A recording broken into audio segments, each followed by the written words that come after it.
Okay,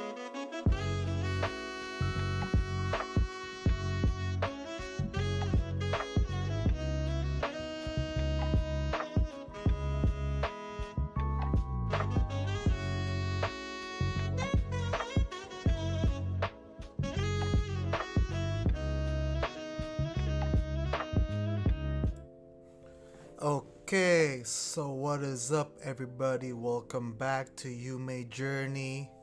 It's gonna be a short stream today because I have a confession to make of my own folly, to be honest. And since it's a confession, I thought it'd be nice if it's short and sweet, right? So wait, let me just make sure that my voice is on. I think it's on. Yeah. Okay. So as you might have noticed, you might have noticed from the title, it's about a confession about a Ghibli hater. That's how you say it, like I used to call it Ghibli, but apparently it's called Ghibli. I think the right way to say it is actually Ghibli. So I'll try to pronounce it correctly, like Ghibli. So yeah, as the title has said earlier, it's about a confession about a Ghibli hater, which was me. Why am I a Ghibli hater? It's because actually, for the longest time, I just didn't get it. I just didn't get what Ghibli was about. Like, let me just show you something right here. Where is it? Where is it? Where is it? Over here. Like, I saw a lot of people, watching Totoro, and I watched it myself. Mind you, I started watching it like when I was 22 years old, 21. Yeah. I was like, I was talking up with a girl one time, and she was like, "Oh, you like anime and games, right? Have you watched Ghibli?" And I'm like, "Actually, no, I've never watched any, but I've heard about it a lot because people won't stop talking about it, right?" And then she told me, "Yeah, you should watch, and maybe we can talk more about it when you've watched some." So of course, I did. I tried to watch some. I watched Totoro first, and my immediate reaction was, okay, and then what? I mean, sure, it sounds nice, everything. The voice acting is on point as per usual, even though I think they used child actors and they perform really well, which is amazing. Or was it Spirited Away that used a child actress? I forgot. And yeah, basically when I saw it, I was like, what am I supposed to feel after this? Because I feel like it has an unresolved ending, I think. So yeah, that was like, oh, I didn't get it. I was like, okay, maybe it's just not for me. Moving on. But then, let me just show you something else.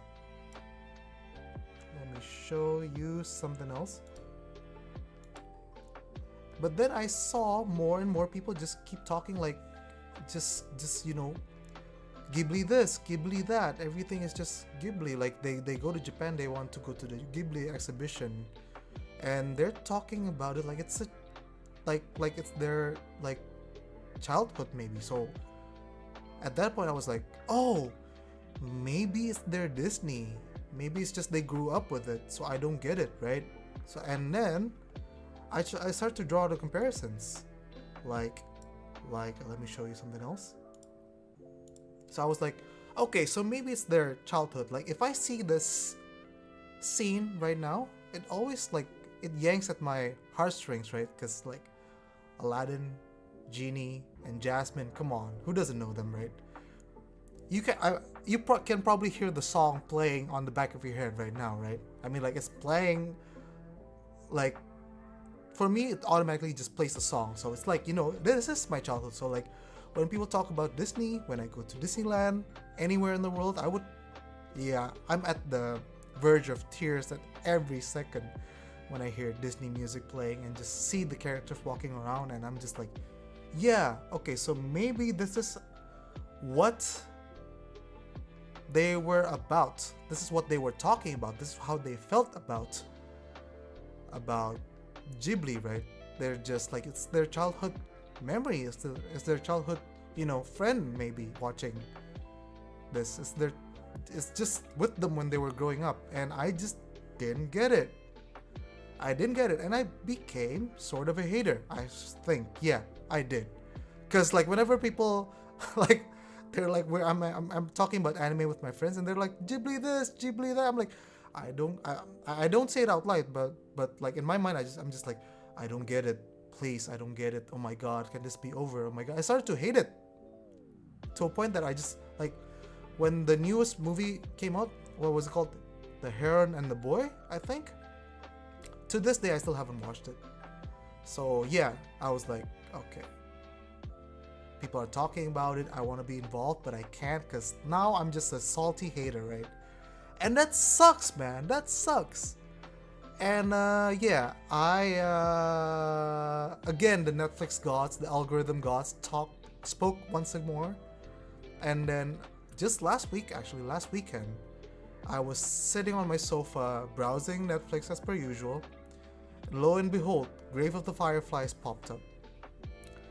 Grave of the Fireflies popped up, and I've been seeing this on my recommendations for like quite a while, for months now, but I still couldn't click it because I'm a hater, remember. But then I was like, you know what? Maybe this is the day. Maybe this is the day.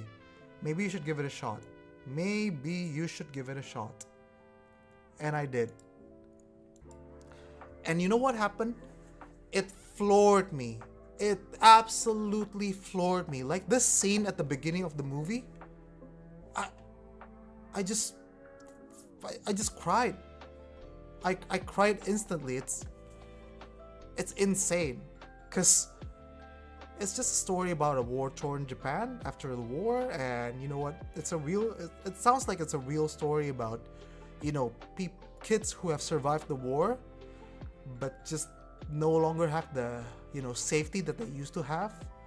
So they have to fend for themselves. They have to go through a lot of emotions, all the sadness, all the anger, maybe, all the jealousy, all the hatred, and just maybe try to find something that they can enjoy at the moment.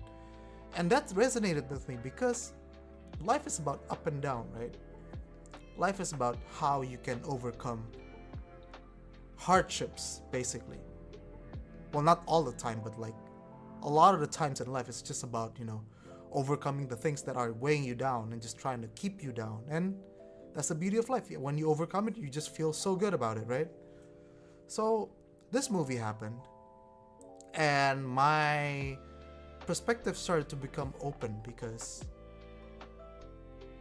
I think I finally got it. I finally like, okay, I guess this is what it means to be a Ghibli enjoyer, right? You just sit there, you see the most beautiful, like, you know, animations, and can you imagine like Hayao Miyazaki and his team made this with like manually back in the day with no, like, you know, with no modern gadgets that we use today to animate anime and like everything else that we see today. They had to draw this, and I think at one point I saw this a little tidbit about the process of drawing for Hayao Miyazaki and his team is that it could take like months up to a year to draw like one scene, not like one whole dialogue, just a scene of like people going through a market or something like that, right? I tried to find the image earlier, but I couldn't. So yeah, so it shows you the dedication and hard work that they put through to, you know, just make the movies that they make. And no wonder they won, like, you know, awards and everything, because it's just that good. Like when I finally like saw this scene, when I finally like watched the whole movie to completion, when I burst into tears, like I think I cried every like 15 to 20 minutes. It's that good, right? It's that gut wrenching, I should say. Like, okay, that's one scene, and then there's this scene, right? The scene where they're basically like separated from their mom, right? And this girl, I think her name was Setsuko. Yes, Setsuko was just, you know, trying to hold in her tears because she has to be like a brave girl because it's wartime. Everybody's gonna be tough, right? But when I saw that, I was just like, she's just a kid. She's just a goddamn kid. Let her cry. Let her go through her, you know, feelings, her emotions and everything, right? But I saw how hard she tried to hold that in, but at the end of the day, she just couldn't, and she just burst into tears. And I understood that, and I was like, if that was me, I would immediately just cry because something traumatic to her just happened. Like she just saw like fires being thrown down over her house. She saw her whole hometown basically got burned to the ground, as you can see on that background there. Her brother's just trying to entertain her by rolling on that monkey bar. Is that a monkey bar? I don't know. Pull-up bar, trying to just cheer her up, but she just can't think about anything but her mom, which she just heard about that she's not doing really well and is gonna have to be transferred to a hospital. And now she has to go to her aunt's home to live there and just wait for some good news or whatever, right? And how are you supposed to hold that in when you're a kid? She tried to for a good minute or two, and that good minute or two, they show that the creators of this anime shows the complexity of her emotion, just trying to hold it in and just failing and failing and failing, and then eventually breaking down. And that, I think, perfectly encapsulates someone trying to be brave and trying to be tough and just not being able to do it, and that's okay. And it's what's amazing is it shows that even during times of war, kids have to try and be tough, but deep down we all know if that doesn't happen, it's fine. It's completely fine. We as human beings would be understanding of people's predicament, right? So when I saw her crying like that, I'm just like, how is this anime even real right now? How is this non-stop emotions, a flood of emotions just keep on rising through me, through Setsuko, through her brother, all the hardships that they go through. It's non-stop, bro. It's non-stop. I couldn't even, I'm at a loss sometimes at how to describe this, the feelings that I have gotten from this anime, basically, right? From this movie even. And somewhere along the line, I finally got it. Ghibli movies, Ghibli anime, however you want to call it, it's not about, the action-packed, driven anime that we see and just enjoy these days, right? It's if you watch Jujutsu Kaisen, it's exciting from the get-go. If you watch Kimetsu no Yaiba, it's also just excitement over excitement over excitement from the get-go, and just it's non-stop, right? Every modern anime is like that. So maybe because I didn't get to watch all these anime from a very young age, I was expecting kind of that maybe. So that's super lame of me. But then I finally get it. What Ghibli is about, it's how it makes you feel at the moment. It makes you feel sadness, it makes you feel joy, it makes you feel, God forbid, depression at times. When I saw the scene about them just, basically, being reunited and just, lamenting together and just walking around watching all of what they did in the past, and that's just, oh my God, that made me sad. And scenes like this one made me happy, and even though it made me happy, this made me cry because their life is so tough in this movie. Their life is just, for me it's unbearable. Because they have to live at a relative's home, and the relative was being so hard on them, just keep on telling them that they're a burden, basically. They even had to sell their family's heirloom to buy rice to get food to survive. And imagine you having to sell your mother's heirloom in order for you and your aunt's family to survive. How tough can that be on your soul, on your psyche? And that's the emotion that they put you through. And then when they can finally just, when they finally made the decision, okay, enough is enough. I cannot live with my relatives anymore because they're just unbearable. Let's live alone under a bridge somewhere. And that's when they're at the happiest point of their lives, basically, during the movie, right? Because now they get to be free. Now they don't have to live under scorn anymore, and they can just, enjoy their lives. And that's exactly basically like this scene. They're just like, together again, just walking around, being happy, not having to mind their every action, not being scrutinized every second, not being, just verbally abused basically at every moment of their life. So it's about just being able to enjoy what Hayao Miyazaki and his team of animators presented to you. That's what Ghibli is about, for me at least. Like, I might not be able to resonate with all the, hardcore Ghibli lovers that are out there, because they talk about it like they're talking about Disney, and I